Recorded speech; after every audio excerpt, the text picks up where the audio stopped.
Very nice casting, Holmes. I must say I'm enjoying this trip tremendously. It'd be rather more satisfying if we caught some fish, Watson. What are you always telling me? Patience is a virtue? Well, I've only been here a couple of days. And after all, what have we come to Norfolk for? Complete rest. Enjoy the Broads, fishing, walking, generally taking a lazy holiday. I'm quite content. It's all very well for a couple of days, but then I find I need something to concentrate upon. Well, I think you should concentrate upon your line, Holmes. I think you might have a bite. Hey, you there. You want a bank there? And if I have, then that man has ruined it. Holmes. Sherlock Holmes. Surely it must be. Who on earth? I'm not known in these parts. By heavens, it's Tubby Spencer. Do you remember him, Watson? Superintendent at the Yard many years ago. Well. What on earth's he doing up here?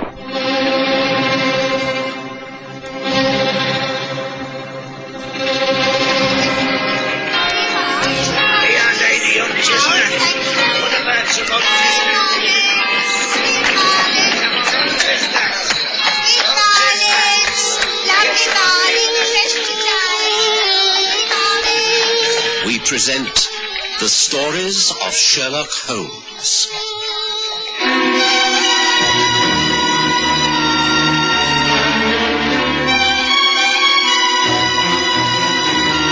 The Neen River Mystery.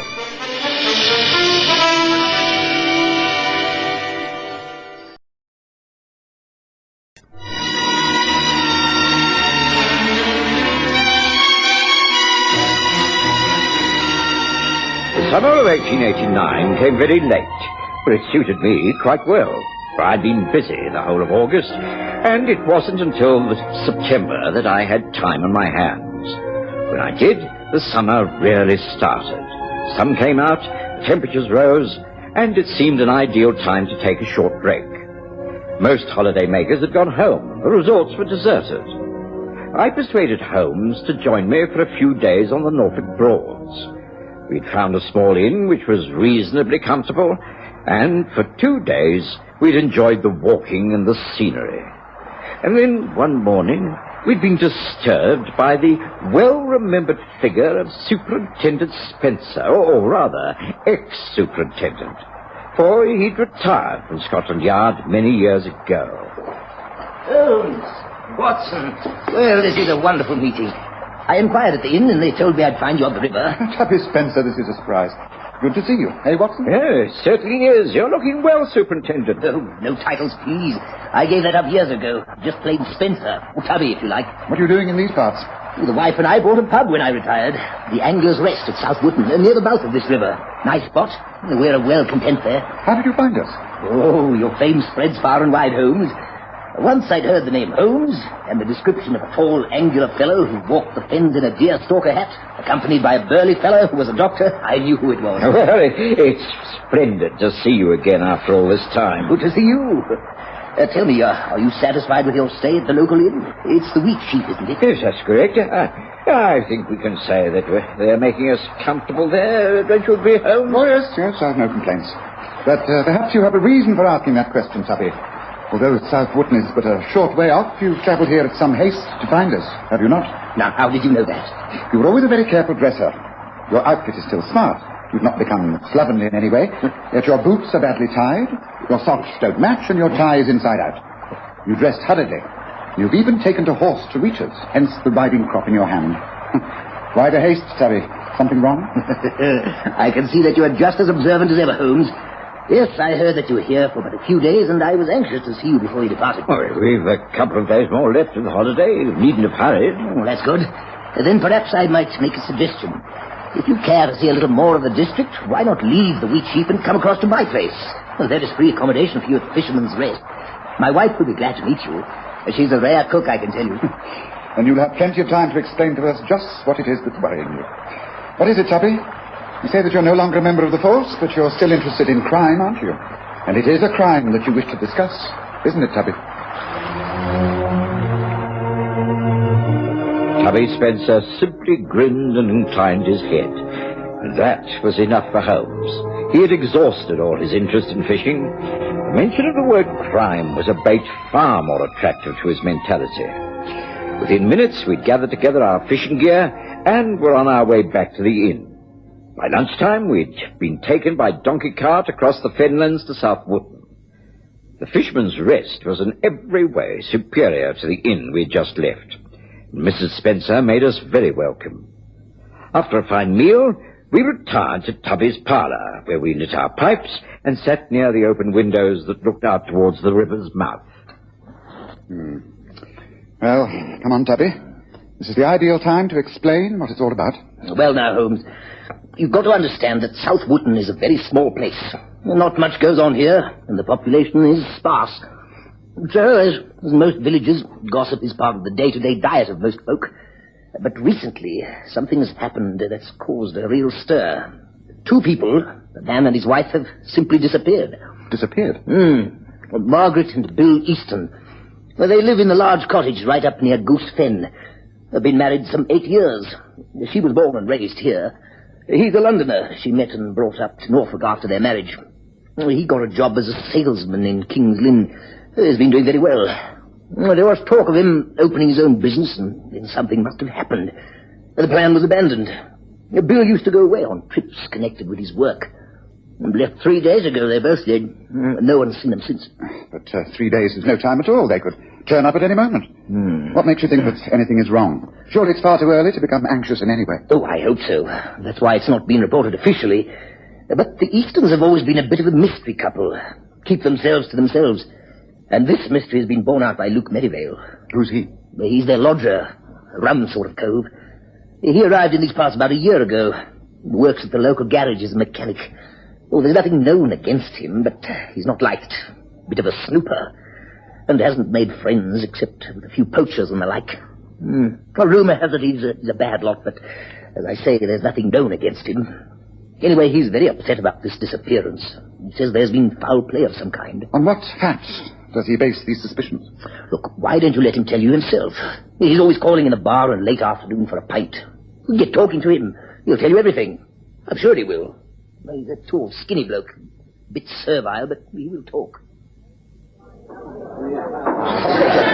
I'm very pleased and honoured to meet you, Mr. Holmes. It's a great day for Southwood. A great day, famous detective. Thank you, but Dr. Watson and I are simply on holiday. This is in no sense a business visit. You must always be able to give a little advice upon criminal matters. Can't help being interested, I'm sure. For instance, now, my landlady and her husband, perhaps you heard, strange goings on in our place at Goose Bay. Mr. and Mrs. Easton. I'm sure they're in great trouble. Well, that's if they're still alive. Oh. Tell me more, Luke. Come, let me fill your glass and then tell me what the mystery is all about. Tubby, can we have the same again, please? Coming up. Oh, thank you kindly.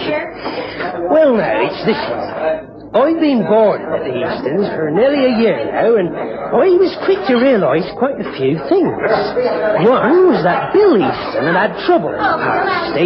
He'd done time, like, been in jail. Oh, yes, I can recognise an old lag, all right. And it seems that she, that's his wife, had met him just after he came out. Something to do with a charity meeting. They fell in love, and she brought him here to South Wootton, and he went straight. Nothing wrong in that, of course. Well, he paid the price for his crime, embezzlement or something it was. Anyway, some months ago, I happened to come down to my bedroom, and they was in the parlour. I was going out and went up the passage to get me cab that was hanging on the wall stand. I couldn't help hearing what they were saying. I didn't listen on purpose, mind. I couldn't help it. Bill, what are we going to do? We can't go on like this. We've been paying out money regularly for months. I know. Morgan, I shouldn't have started it. Should have had the guts to define from the very beginning. But I thought he would honour his word. He swore that if I gave him a few £100, then he would go abroad, leave us alone, instead of which he's still here. Well, we could go to the police. Blackmail is a foul crime. But then it would all come out anyway. There wasn't anything he could do if he talks. I'll just have to find some cash somewhere. When I give it to him, I'm going to tell him it's the last he's going to get. He can do his damnedest. Oh, Bill, will it do any good if I saw this man? No. Now, Adam West is a foul and violent man. I don't want my wife to be involved with him. But I am involved, I am. All my savings have gone to that swine. It's not fair. It's not fair. Don't cry, darling. Don't cry. So you see, I knew that Bill and Margaret Easton were being blackmailed by this man called Adam West. Who he is or where he lives, I can't say. Anyway, it accounted for the strange sort of atmosphere that's been in the house. And then, only a couple of nights ago, I was going upstairs when I overheard them talking once again. This time it scared me a bit. I knew he kept a revolver in his bedroom, but I'd never seen him use it. I'm going to put a stop to this, Marge. Even if I have to use this. Bill! Bill, no! No, you can't. You can't think of such a thing. The man is a coward. I know in his heart he is a coward. No one would have done what he has unless he's a rotten coward. This will scare me into silence. I know it will. I'm meeting Adam West late this evening. And I'm going to put a stop to this once and for all. Bill, don't, please. Let me try. Let me meet him, please. Please. So you see, Mr. Holmes, it's clear to me that Bill and his wife both went off to tackle this blackmailer, Adam West. They had a gun and they was going to meet. Well, they haven't come back, so I reckon there's something tragic happened, like. Now, what do you think, eh? Well, it certainly bears investigation, Luke. Did they not say where this meeting place was? Oh, no, I didn't hear no places mentioned, but I reckon... Hey, look, everyone, look at this. This Billy Suzette, found down by the river mouth, and it's got a bullet hole through it.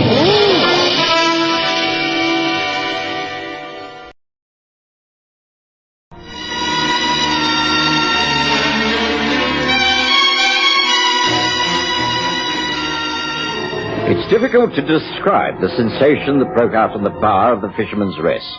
The man who had entered holding a large countryman's hat was Silas, well known in those parts as a casual worker during the day and a poacher at night. But for once, his poaching activities were not under question. He approached the bar and threw the hat onto the counter. Tubby Spencer picked it up immediately. Yes, this is Bill Easton's, all right. Got his initials inside. Recognize it anywhere. May I see that, please? Yes, there is a bullet hole, all right. Holmes, you think this Someone means... must go for the police. This must be handed over to the police at once. Police? What, Sergeant Peppercorn? What good is he? It has to be officially reported. Now, come on, Silas. You must take us down to the police station and make a statement. Come on now, the rest of you clear the way. Come on, Silas. Silas was led out, and after a few minutes, Holmes motioned to me that we should also leave. It was typical of Holmes that he didn't wait for the police to arrive. Mention had been made of the river, and that was enough for him. We were down on its banks within 20 minutes. It was still broad daylight. Holmes noted the footprints on the sandy path, and eventually he stopped by some tall reeds bordering the marshlands. Yes, I think this must be it, Watson. You see, the reeds are bent all over the place, towards us, mostly. Which means Silas the poacher must have come from the river this way. Come. Yes. The trail leads toward the water. It's getting awfully damp underfoot, Holmes. Isn't this where the Wootton Marsh becomes dangerous? There's a quicksand at the mouth of the Neen River, I'm told. Yes, I shouldn't be at all surprised. The foliage gives way as it slopes towards the water. Yes, now careful now, Watson. This is very important. We found the spot before others had got here and trampled all the evidence into the earth. Yes, footprints. But this way, tread on the grass to one side. Holmes, what's that? White, fluttering on those reeds. Yes, a length of cloth. Let me reach for it. Yes, a flimsy piece of material. As it could be from a woman's dress and... look, Watson. Blood. Oh, yes, this is where it happened. I should think the hat was found about here also. Yes, take this, Watson. It's vital evidence that a crime has been committed. Take it while I study these footprints. Yes. Here's where the struggle took place. Very clearly defined in the muddy sand. This is most interesting. It tells me a great deal. We are indeed fortunate, Watson. Watson? There you are. Got here before us, have you? Holmes, this is Sergeant Peppercorn from the Wootton Police. I've explained who you are and how we're going to find ourselves out here. Good afternoon, Sergeant. Oh, good afternoon, Mr. Holmes. Dr. Watson. What a real fine state of affairs this be, eh? I reckon there'll be trouble here, eh? Undoubtedly, Sergeant. A murder has been committed. Perhaps two murders. This shows the scene of the struggle. And Watson found a strip of women's clothing. It's covered with bloodstains. There seems no doubt that Mrs. Easton was attacked here. Oh, and this is the spot where Silas said he found the hat, so, well, it looks like both Bill and Marge Easton have been murdered, eh? Well, there ain't no sign of bodies about, is there? There are tracks. There are tracks leading this way, not towards the river, but through the reeds and marshland. Look, very clear, wide, and it's all flattened down. Oh, best follow it. I doubt if that'll be of any use. That trail leads straight into the wooden marsh, and from then on, it's the Neen quicksand. If the man responsible for all this is a local fellow, then he may know of a safe path through the quicksand. But then all he has to do is dump the bodies in the right places, and they'll never be found. Nothing has ever been recovered from the Neen quicksand. It's a perfect way to dispose of a body. Yes, I think I'll leave all the rest to you, Sergeant. I've found out all I need from the scene of the crime. We'll be getting back to the Fisherman's Rest. Oh, the hat. Is it still there, Sergeant? Oh, I thought you might like to examine it, Miss Strong, so I left it with Tubby's wife. Oh, good man. You don't mind if we take this strip of clothing, do you? I'll see you later on, Sergeant. Come, Watson. There's work to be done. We got back to the inn in record time, and Holmes took the hat from Mrs. Spence. We sat again in Tubby's parlour, and Holmes was silent for about half an hour while he subjected both hat and torn clothing to minute scrutiny through his magnifying glass. I could tell that he was puzzled. By the time Tubby Spencer returned, he was sitting quietly puffing at his pipe, lost in thought. Well, at least I didn't bring you over in a wild goose chase, Holmes. No. The goose at Goose End is not wild, Tubby, but extremely clever. The man called Adam West, you mean? Yes, I agree. Of course, Sergeant Peppercorn has got in touch with headquarters at King's Lynn. They will have notified Norwich, and the country police will be over here before we know where we are. Oh, I don't think I wish to get involved with them, Tubby. We've got quite a way ourselves. We were almost in at the kill, as it were. Are you agreeable to carry on with this as a private investigation? Oh, I'm a private person now, not a Scotland Yard man. Yes, of course.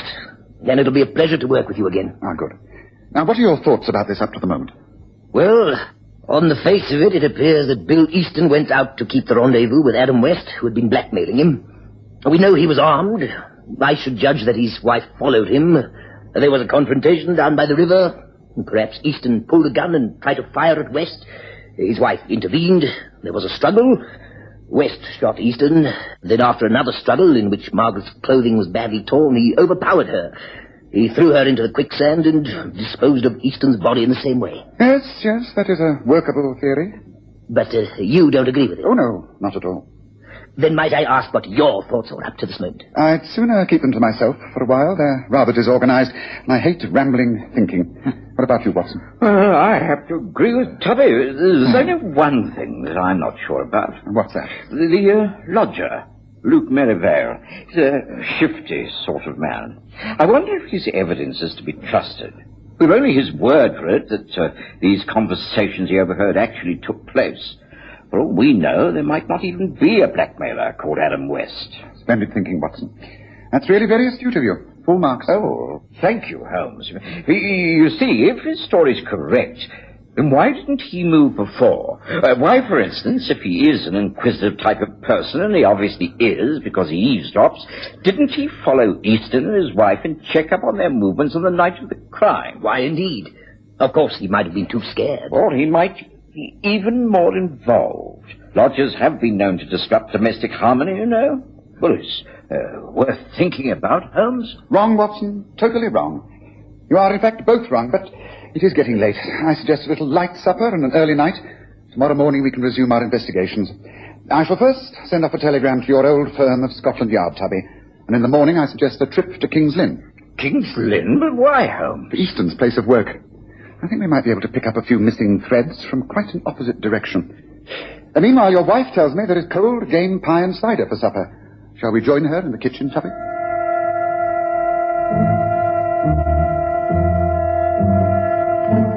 I knew from Holmes' attitude that we should get no more out of him that night. And next morning, after an excellent breakfast, the three of us, for Tubby refused to be left out, journeyed by pony trap to King's Lynn, where we easily traced the firm of Churchman and Sons where Bill Easton used to work as a salesman.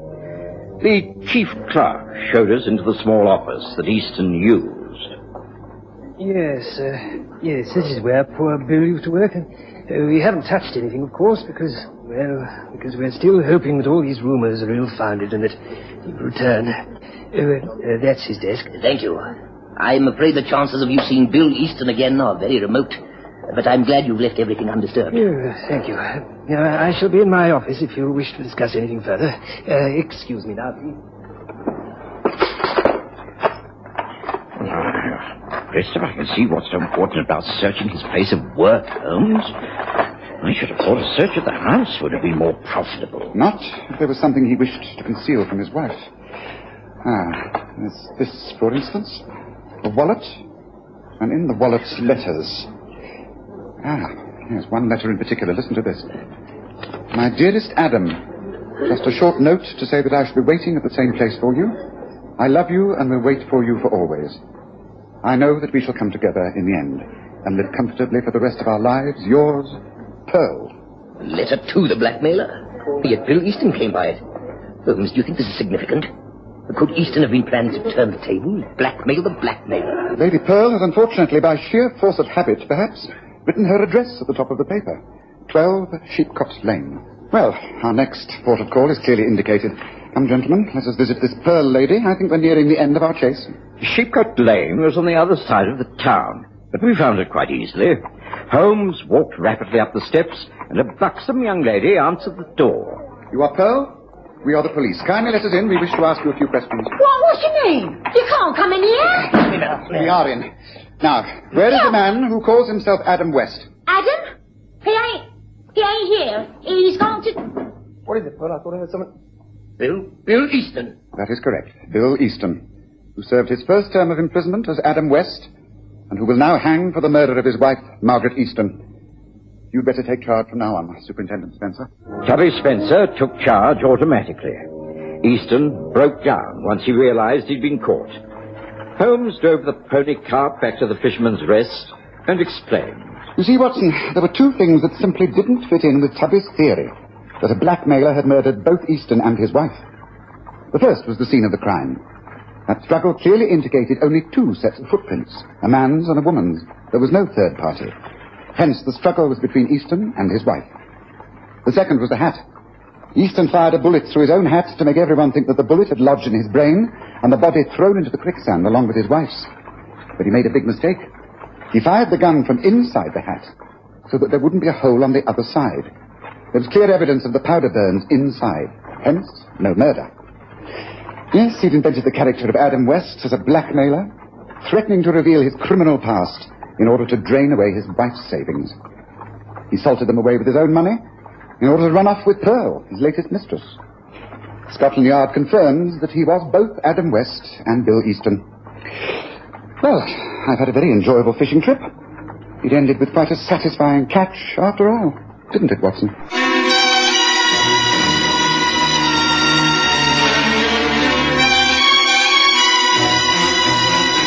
Listen again next Sunday to The Stories of Sherlock Holmes, with Graham Armitage as Holmes and Kerry Jordan as Dr. Watson.